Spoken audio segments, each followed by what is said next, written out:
Fala pessoal, bem-vindos ao canal O Acionista. Vamos fazer um negócio diferente hoje, tá? Vamos fazer um react aqui de um vídeo. Perdi 23 mil reais hoje no Day Trade, tá? Um react aqui do vídeo do Vinícius, tá? Vinícius é um cara que opera mais em mesas proprietárias. E curiosamente ele teve um dia ruim junto, assim, basicamente no mesmo dia que eu. Obviamente mercados diferentes, mas ele falou algumas coisas muito interessantes que eu acho interessante da gente comentar aqui, que são muito parecidos ou que em algumas situações são diferentes. Então seria interessante a gente comentar aqui. Vamos ver um pouquinho desse vídeo dele e comentar algumas questões, né, para a gente se ajudar, enfim, ter toda essa parte. Vamos lá. R$ 23.118. Foi isso que eu perdi hoje operando em mesas proprietárias. Eu tô aqui rindo porque isso pra mim faz parte da minha jornada, do meu dia a dia. Óbvio que eu fico chateado, mas o que eu quero falar aqui com vocês é sobre essa sequência que eu tô enfrentando nesse mês e, de certa forma, documentar aqui o que ninguém faz na internet, que é mostrar de forma transparente a realidade de qualquer pessoa que tá vivendo de mercado. Porque muita Isso é um ponto importante, pessoal, documentar, né? Muita gente simplesmente apresenta dias positivos e só, e quando tem um dia de fúria, quando tem um dia negativo, simplesmente esconde, né? Então, meus parabéns aqui pro Vinícius, que acaba sendo uma pessoa que é diferenciada dentro do mercado. Já só por isso já é um diferencial, né? Tu apresentar realmente o que acontece no mercado. Muita gente fala de consistência. E quando eu falo de consistência aqui, eu digo pra vocês que consistência é sobreviver enquanto você tenta ganhar mais do que perder. Ou seja, não é um estágio onde você simplesmente vai sempre ganhar e nunca vai passar por períodos difíceis. Eu tô passando por um período onde eu consigo escalar o capital da minha conta de 100 mil dólares, consigo levar ela até 108 mil, como eu já levei, que já daria um saque de uns 40 mil reais. Só que logo depois eu acabo devolvendo por erros emocionais, por falta de sorte. E é disso que a gente vai falar aqui hoje. Então, primeiramente, seja muito bem-vindo a mais um vídeo aqui no canal. E aqui no canal Boa, boa. Isso também é um ponto importante. O pessoal acha que consistência é simplesmente, não, atingir a consistência, logo eu só vou ganhar. Não, não é isso.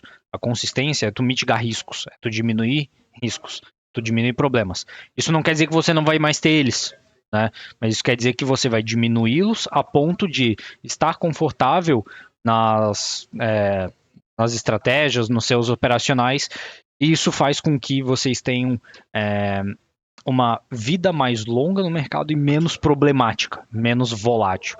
Volatilidade sempre vai existir, mas ela vai ser menos volátil. é sobre um controle total sobre tudo. É uma exposição racional ao caos. Ou seja, você entende que o mercado é caótico, que ele é um bolo gigante, que você quer uma migalhinha, um pedacinho daquele bolo. E o que eu tô fazendo é justamente transgredir isso. Eu sempre falo pra vocês que o mercado tem uma pirâmide. Essa pirâmide tem em cima o risco-retorno, de um lado a frequência, de outro lado a assertividade. Toda vez que você aumenta a frequência, você vai diminuir a assertividade. É uma balança muito proporcional. Então não adianta você ficar operando e mentindo pra si mesmo, criar um personagem, criar uma máscara. Porque o mercado ele não se importa com nada disso. Ele vai revelar quem de fato você é. E Pascal dizia que o homem é um caniço pensante. Né? O que é um caniço? O caniço é uma cana de açúcar, nessa aqui fina. Então a gente é bosta, sacou? A gente é burro, a gente é irracional, a gente toma decisões precipitadas e às vezes a gente precisa reconhecer essa ignorância. E o meu modelo... Sem dúvida, sem dúvida. Principalmente o trader manual, a gente aqui opera de forma automatizada. Se eu não me engano, ele opera de forma manual, né? Mas sim, o trader ele tende a se sabotar em momentos de estresse, em momentos de problemas do sistema dele. Então isso é uma verdade praticamente incontestável. Todos os traders mais que sobrevivem, que eu conheço aqui no mercado, têm esse mesmo pensamento. Trader manual que opera full discricionário, sem nenhum tipo de base estatística, ele tende a se sabotar. Então ele tende a ser burro, como o próprio Vinícius disse. operacional ele é tão bom que ele me permite mesmo assim continuar positivo. Mas a graça dele, o que torna ele tão lucrativo, é perder pequeno e ganhar grande. E eu tô conseguindo ferrar esse lado bom do modelo, eu sempre fico no 0 a 0 e fico devolvendo a conta. Então, esse insight que eu vou te passar aqui no vídeo, eu vou mostrar a conta, eu vou mostrar as análises, é sobre consistência, é sobre você aprender a se domar. E como eu tô aprendendo a lidar com isso também, por mais que haja fases onde eu tô muito bem, onde eu tô muito disciplinado, também tem fases onde eu fico mais indisciplinado, e é justamente nessas inconstâncias que mora a naturalidade do mercado que vive nessa volatilidade eterna. Exato. Essa inconstância que é o que faz o trader perder dinheiro e muitas vezes quebrar. Né? A inconsistência, como ele mesmo disse, o objetivo dele é ganhar grande e perder pequeno. Isso é extremamente difícil de uma ótica emocional, de uma ótica psicológica. Por quê? A premissa de tu ganhar grande e perder pequeno é ter stops curtos e alvos mais longos. Só que isso vai te incorrer a mais erros, na maioria das vezes, tá? Você ter um stop curto te acaba criando mais erros no meio do caminho porque tu tá cortando prejuízos. Quando tu tem uma taxa de acerto alta, geralmente é porque você tem stops mais longos e alvos mais curtos. Então a taxa de acerto justifica. Mas no caso dele, pelo que ele diz parecer, né, ele tem alvos mais longos, ou seja, ele busca mais dinheiro nas operações, e quando ele vê que minimamente está errado, ele já corta rapidamente.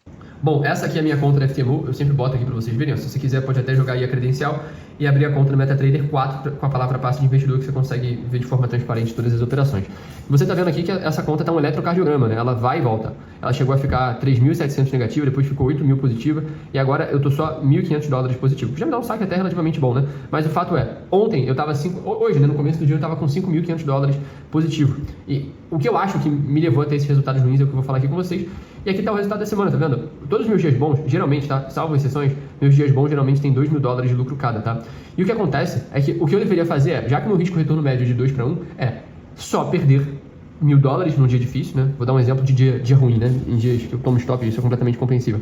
Se todos os meus dias de stop fossem assim, eu posso contar 1, 2, 3, 4, 5. 5. Foram 5 dias onde eu perdi. A gente vê alguns stops aqui que ele comenta que alvo de stop dele é R$1.000, mas a gente vê aqui alguns que são 4,5, 4,4, ou seja, ele passou muito do stop que ele mesmo definiu, né? Isso se dá por vários motivos. Na minha situação, dá por questão de erro emocional, psicológico, simples assim. Sim, muitas vezes estou lá esperando um resultado vir, ele não vem, isso faz com que eu tenha uma volta muito feia e também um descompensamento emocional. E faz com que eu faça besteira, enfim. De qualquer forma, vamos continuar assistindo aqui. Perdi aí uns 3, 4 mil dólares do que eu deveria. Você faz a conta aí. Digamos que eu perdi $3.000 a mais em 5 dias, a gente está falando de $15.000. Se eu não tivesse errado nisso, essa conta estava em $16.000 positiva. Porque você percebe que fazer dinheiro eu consigo. Só que o meu erro está sendo na parte de devolver. Eu estou devolvendo muito dinheiro para o mercado. Isso é completamente compreensível. Isso acontece. O mercado, ele sempre vai testar isso. E é justamente desse ponto aqui que eu estou mostrando para vocês que surgiram algumas reflexões que eu quero compartilhar. Primeiro, deixa eu mostrar o que aconteceu hoje. Primeiramente, mostrando o que aconteceu no euro, tá? Esse aqui é o desenho ideal do que eu deveria ter feito, mas o que aconteceu foi que eu comprei o euro cedo demais. Eu fiz uma compra aqui, me estopou, eu tentei vender, porque eu achei que ia dar continuidade de alta, que eu acho que foi uma atitude de hombridade, porque eu fui humilde, eu pensei, porra, já que o mercado não desenvolveu do jeito que eu queria, então provavelmente eu errei o viés, né? Eu estou errado na leitura. Eu entrei mais ou menos aqui, o mercado me tirou aqui no spread, eu fui zerado no trade. Então, o que eu deveria ter feito, na verdade, seria ter aberto uma compra aqui, esperar manipular mínimo e ter aberto essa compra. E, sendo bem sincero, tá? Eu sempre falo que mercado financeiro é sobre você estar certo, no lugar certo, na hora certa, com a exposição certa, o que exige certa sorte. E nesse caso aqui faltou sorte, faltou um pouquinho de espera, né, de paciência, mas também faltou sorte de eu conseguir me expor melhor. Então, eu não consigo atribuir isso 100% a uma falta de capacidade minha, eu consigo ver isso de forma com várias variáveis, né? E uma delas foi o meu erro aí de não ter esperado, talvez. Exato. Um ponto muito importante que as pessoas não entendem é que, assim, o trading, ele precisa, obviamente, da questão emocional, da questão de que você tem que estar emocionalmente tranquilo, né? Mas a gente também precisa de sorte. E isso é um fato. Por quê? Porque o trader, ele não sabe, efetivamente. Ele tem ali as estatísticas a favor dele, mas efetivamente ele não sabe se aquilo ali vai dar certo, se vai andar pro lado dele. Então, assim, tem que ter, obviamente, a estatística a favor, mas também precisa ter um pouquinho de sorte. Isso é um fato e isso é um ponto bem interessante que ele fala. E outro ponto interessante é a questão da paciência. Muitas vezes, quando a gente está vindo de momentos difíceis, está tentando recuperar alguma sequência ruim, a gente fica mais ansioso e fica mais ativo no trading, né? O que não é necessariamente bom, porque estar mais ativo no trading muitas vezes implica em você fazer trades ou tentar antecipar movimentos que não deveria ser feito. Em vez de você antecipar, você deveria esperar o movimento iniciar, confirmar e aí sim entrar no trade. Então isso é um ponto bem interessante que ele fala. Essa ansiedade, essa aceleração de trade que ele toma, né? Talvez mais um pouco, mas também tem essa parte que eu expliquei para vocês. E depois disso, deixa eu encher a tela aqui. Eu vim operar o mercado americano, tá? Coisa que não deveria ter feito, vamos ser sinceros aqui, né? Eu já tinha tomado stop, mas eu já estava observando e a minha leitura aqui era compradora. Eu acreditava no viés de compra e de fato ele se confirmou.